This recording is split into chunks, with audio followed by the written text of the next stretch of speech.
Shalom. Selamat malam.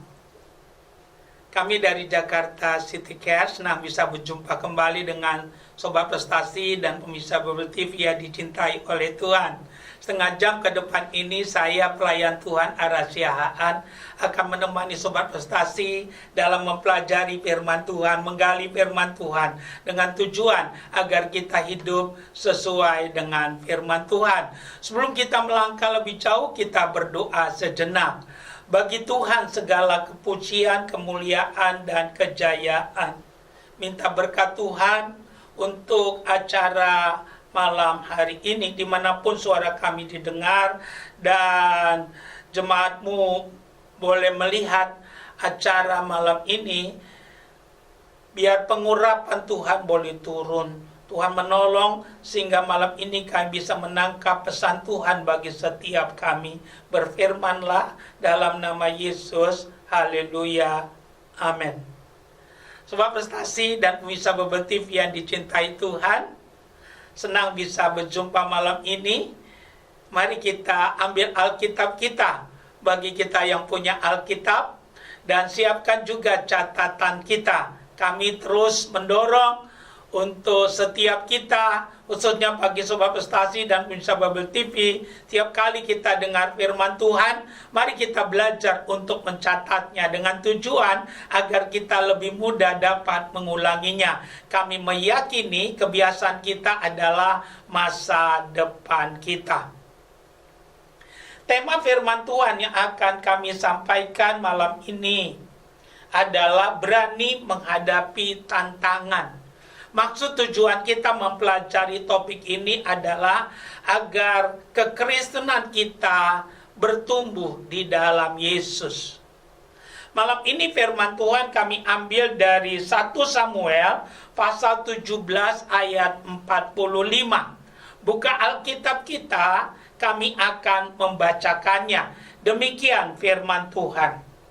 Tetapi Daud berkata kepada orang Filistin itu, "Engkau mendatangi aku dengan pedang dan tombak dan lembing, tetapi aku mendatangi engkau dengan nama Tuhan semesta alam, Allah segala barisan Israel yang kau tantang itu." Sebegitu jauh pembacaan firman Tuhan buat kita untuk malam hari ini. Yang diberkati oleh Tuhan adalah mereka yang mendengarkan firman Tuhan dan yang melakukan firman itu di dalam kehidupannya.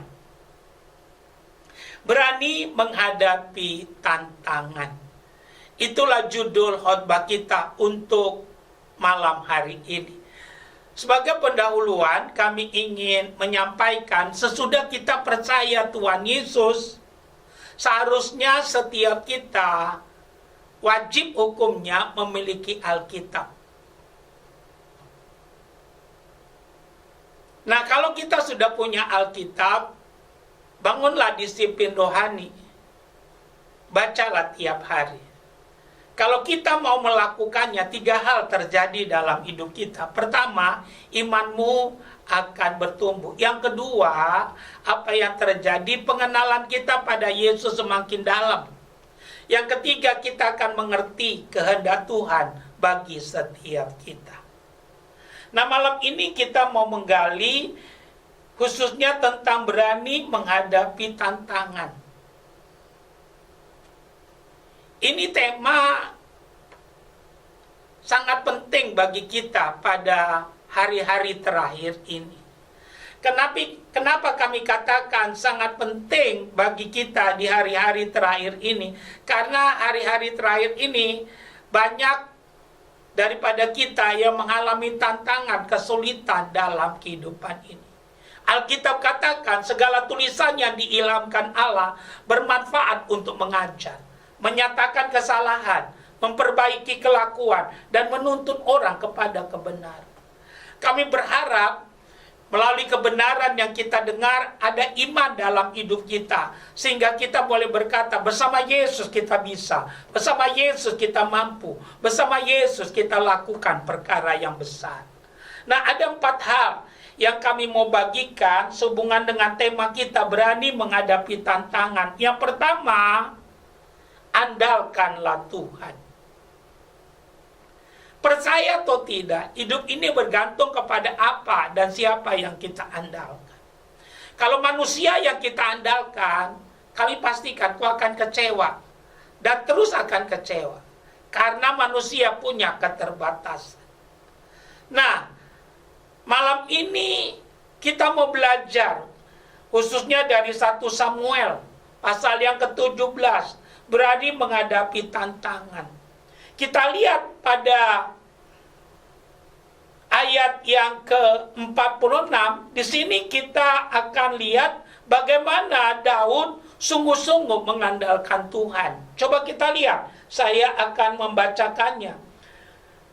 Hari ini juga Tuhan akan menyerahkan engkau ke dalam tanganku, dan aku akan mengalahkan engkau dan memenggal kepalamu dari tubuhmu. Hari ini juga aku akan memberikan mayatmu dan mayat tentara orang Palestina kepada burung-burung di udara dan kepada binatang-binatang liar, supaya seluruh bumi tahu bahwa Israel mempunyai Allah. Hebat.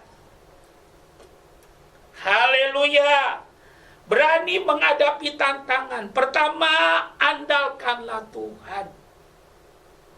Jangan jadikan Tuhan cuma tempat minta stempel, tapi andalkanlah Tuhan.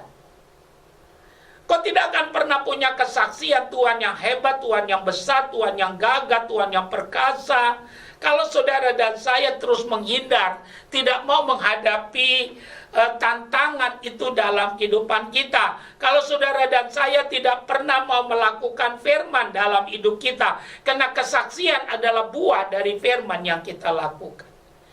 Jadi kami cuma mau menekankan ini buat kita. Ayo berani menghadapi tantangan. Caranya andalkanlah Tuhan. Jangan pernah bergeser dari hal itu. Kalau ini yang kita lakukan, saudara dan saya akan melihat tantangan yang kau hadapi membawa lompatan iman yang tinggi buat kita. Haleluya. Banyak orang ingin seperti Musa. Baiklah. Tapi coba lihat bagaimana Musa menghadapi tantangan dalam hidupnya. Sejak lahir saja dia sudah mengalami kesulitan. Banyak orang ingin seperti Daud. Baiklah. Tapi belajarlah kisah tentang Daud. Sesudah dia diurapi, dia menunggu 15 tahun untuk baru jadi raja. Dalam 10 tahun itu, 10 kali Saul ingin membunuh dia. Kami mau tekankan buat kita. Banyak orang ingin seperti Yusuf. Alkitab katakan apa yang terjadi umur 17. Yusuf mulai diproses oleh Tuhan umur 30. Ya, Yusuf baru menjadi mangkubumi. Kami mau tekankan buat kita. 13 tahun dia menunggu. Dalam 13 tahun itu dia dimasukkan ke dalam sumur, dijual, dijadikan pembantu, difitnah, dituduh memperkosa. Kami mau tekankan buat kita. 13 tahun. Haleluya. Yang kami mau tekankan buat kita, ayo, mari kita mengandalkan Tuhan dalam hidup kita. Hadapi tantangan itu dengan melakukan apa yang Tuhan perintahkan. Itu membuat saudara punya pengalaman perjalanan bersama-sama dengan Tuhan. Itu yang menjadi modal dalam kehidupan kita. Yang kedua, percaya Tuhan dan kuasanya. Mari lihat ayat 47. Dikatakan demikian, dan supaya segenap jemaat ini tahu bahwa Tuhan yang menyelamatkan bukan dengan pedang dan bukan dengan lembing, sebab di tangan Tuhan ada pertempuran dan ia pun menyerahkan kamu ke dalam tangan kami. Hebat, luar biasa. Hebat, dahsyat. Nah, kami mau tekankan buat kita, itu yang seharusnya ada dalam hidup orang percaya. Karena Yesus kita tetap sama, dahulu, sekarang, sampai selama-lamanya. Mungkin kau berkata, Pak, tapi ya saya tahu maksudmu, ya tapi masalahmu lain kan. Kami mau katakan, dengar baik, Yesus kita bangkit. Sebelum dia mati, dia ada bicara, sudah selesai. Kalvari sudah menyelesaikannya. Tinggal saudara berdiri di atas kemenangan yang Yesus sudah kerjakan. Jadi kami mau tekankan, percaya pada Tuhan dan kuasanya. Untuk apa kau Kristen kalau kau tidak percaya pada Tuhan dan kuasanya? Kita tidak mempertuhankan mujizat, kita mempertuhankan Yesus. Tapi kita percaya mujizat masih ada. Kenapa kita percaya? Karena Yesusnya tetap sama. Kita bertuhankan Yesus, bukan bertuhankan mujizat. Tapi Yesusnya tetap sama. Kalau engkau tidak mau percaya mujizat, itu urusanmu dengan Tuhan. Dan Tuhan tidak pernah rugi. Haleluya. Tapi Tuhan siapkan itu untuk saudara. Bahkan, ya, dari 1260 janji Tuhan, salah satu diantaranya janji mujizat itu. Dan Alkitab katakan, barang siapa milik Kristus, dia adalah keturunan Abraham yang berhak menerima janji-janji Allah itu. Terimalah itu dalam hidupmu. Jadi berani menghadapi tantangan, ayo andalkan Tuhan. Yang kedua, percaya dan ya pada Tuhan dan kuasanya. Dan yang ketiga, bertindaklah. Action. Saya suka ayat 8, 48 dan 49. Kita lanjutkan, ketika orang Filistin itu bergerak maju untuk menemui Daud, maka segeralah Daud berlari ke barisan musuh untuk menemui orang Filistin itu. Lalu Daud memasukkan tangannya ke dalam kantungnya. Diambilnyalah sebuah batu dari dalamnya, diumbannya, maka kenalah dahi orang Filistin itu. Action. Banyak kali kita cuma tahu Allah yang besar dari kata orang, tapi nggak pernah mengalaminya. Kenapa tidak mengalaminya? Karena tidak mau action. Actionlah, bertindaklah. Percaya atau tidak, peperangan yang paling hebat tuh ada dalam pikiran kita. Iya atau tidak, benar atau salah, iya atau tidak, benar atau salah. Kami mau katakan, semua boleh berubah, tapi firman Tuhan tidak pernah berubah. Karena itu ayo, bertindaklah, bertindaklah, bertindaklah. Daud bertindak. Bertindak. Kami mau katakan, semua keputusan ada resikonya.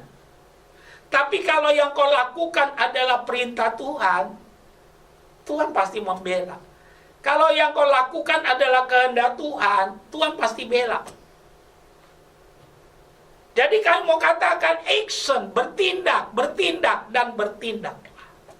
Yang terakhir, yang keempat, kerja tuntas. Ya. Mari kita lihat ayat 50 sampai ayat 54. Dikatakan demikian.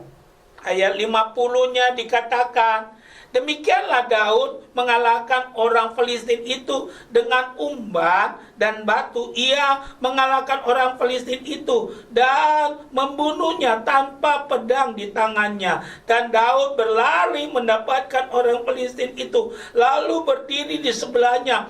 Ya, diambilnyalah pedangnya, dihunusnya, dari sarungnya, lalu menghabisi dia. Dipancungnyalah kepalanya dengan pedang itu. Ketika orang Filistin melihat bahwa pahlawan mereka telah mati, maka berlarilah mereka, dan seterusnya. Kerja tuntas. Biasakan dalam hidup ini kerja tuntas. Dipercaya kepada yang patut dipercaya. Tanggung jawab erat hubungannya dengan kapasitas. Kerja tuntas. Marilah kerja tuntas dalam hidup kita. Kalau ini yang kita lakukan, masalah adalah kesempatan. Masalah adalah peluang, masalah adalah mujizat, masalah adalah berkat. Kami simpulkan firman Tuhan buat kita untuk malam hari ini. Berani menghadapi tantangan. Pertama, mengandalkan Tuhan. Yang kedua, percaya Tuhan dan kuasanya. Yang ketiga, bertindak. Dan yang keempat, kerja tuntas. Kami berdoa biar Roh Kudus menolong kita, memampukan kita, supaya kita bukan hanya pandai dalam mendengar, tapi pandai juga dalam melakukannya. Tuhan Yesus memberkati. Haleluya. Amin. Kita sudah dengar firman Tuhan malam hari ini. Kita masih ada waktu sedikit. Kami percaya Tuhan sudah memberkati kita melalui firman yang kita sudah dengar. Dan waktu yang ada kita menggunakan untuk berdoa. Ada 3 tahap doa yang kami mau lakukan. Pertama, kami mau berdoa untuk yang belum pernah menerima Yesus. Tanpa paksaan kami mau menolong saudara. Yang kedua, kami mau berdoa untuk yang sakit, yang punya beban berat.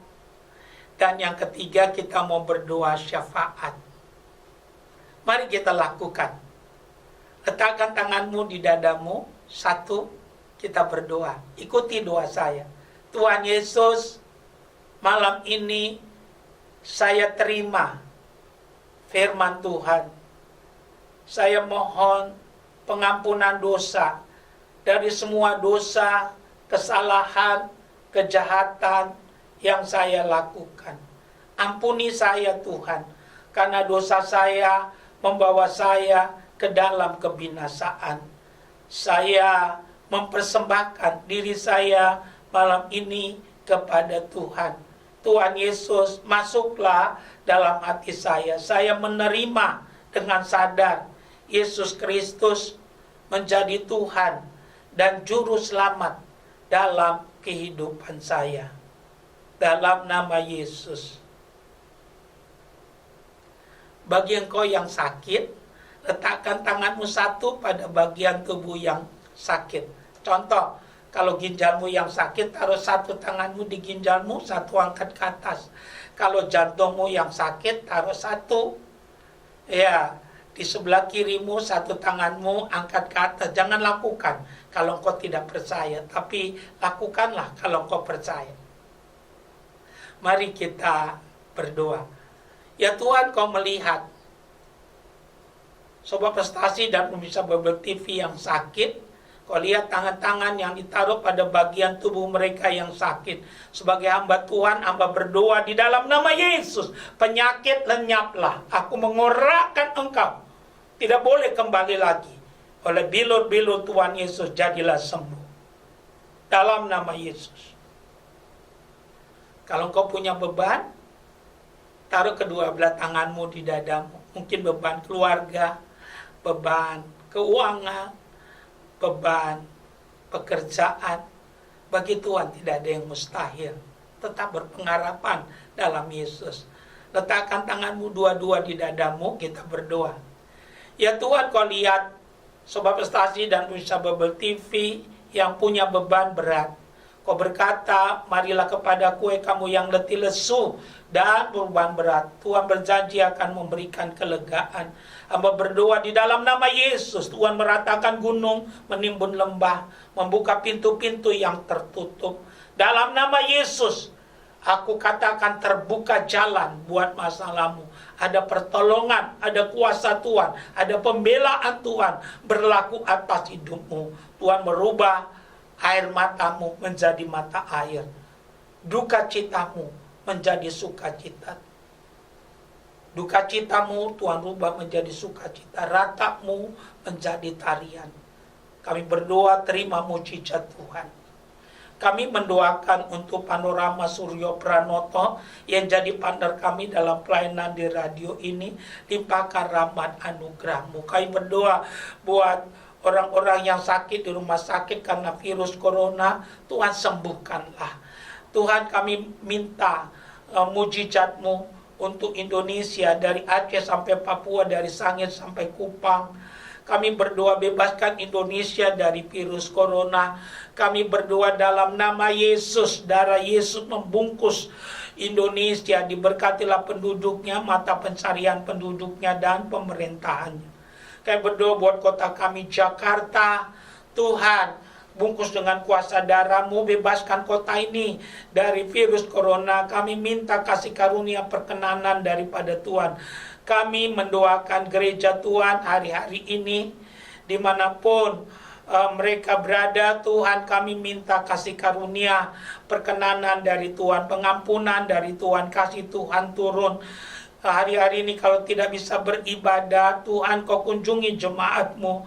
Karena kami percaya kalau kami berkumpul 2-3 orang memanggil nama-Mu, di situ Tuhan hadir. Kami berdoa buat semua rekan-rekan hamba Tuhan, rohaniawan, Engkau bungkus dengan kuasa darah-Mu, Engkau memberkatinya, melindunginya. Kami mendoakan para medis, dokter, suster, Engkau lindungi. Kami mendoakan pulihkan Indonesia, negara-negara di dunia yang mengalami hal yang sama. Kami minta mujizat Tuhan terjadi, Eropa, Amerika. Kami berdoa ASEAN, termasuk Indonesia, Singapura, Malaysia, dan daerah-daerah lainnya. Tuhan memberkati, memulihkannya. Kami bersyukur dalam nama Yesus. Haleluya. Amin.